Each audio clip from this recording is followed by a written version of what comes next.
Look out, drivers. It's almost as if first-time drivers are not the ones to be concerned about. We need to make sure that we require drivers over the age of 70 to be tested for vision and ability to drive their vehicles before allowing their licenses to be renewed each year. Vision, motor functions, and cognitive skills have shown to worsen around the age of 70 years old.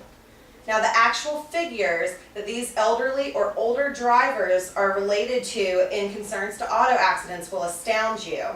And not only can these drivers with failed abilities be dangerous to other drivers or people on the road, but they are at far more risk of fatalities than other age groups. Now, the first thing I'd like to talk to you about today is how we are tested prior to receiving our initial driver's license at the right age of 16 on our knowledge of the rules of the road, our ability to control our vehicles, and the physical ability of our eyes to be up to par. Now, while I understand that any age group can have troubles with their vision, I would like to share how Eric Morris said that the elderly have certain physiological manifestations that develop with old age and can hinder their driving ability. Now, he also stated that vision is one of the most common one of those that fails. Now, driving requires sharp cognitive skills so that your memory, attention, ability to process, and your execution can be as flawless as possible. Now, when the absence of these skills is present, they are to blame for the excessive crash rate in older drivers. This is a photo that I found using carbuyingtips.com. It's a picture of a cop car on its roof. This accident was caused by an elderly man who ran a stop sign and T-boned the vehicle simply because he could not tell that it was a stop sign.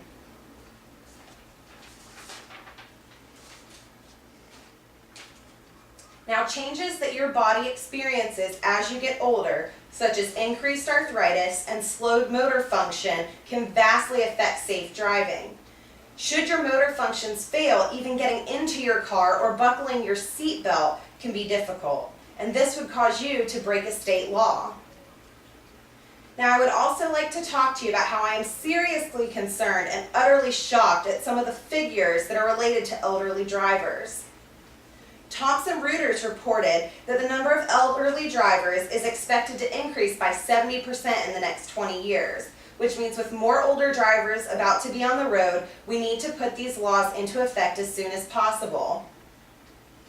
Now, Laura Hurdle, who read that report, held a poll and found that 71% of people questioned said that they were in favor of mandatory driving tests for drivers over the age of 70, and 80% of those felt that the testing should be done every 1 or 2 years.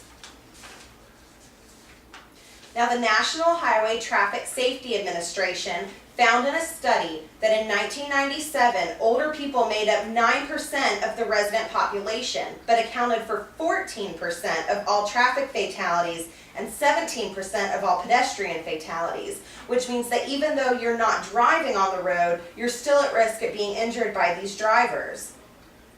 It has also been shown that older drivers are struck when turning left 7 times more than that of younger drivers.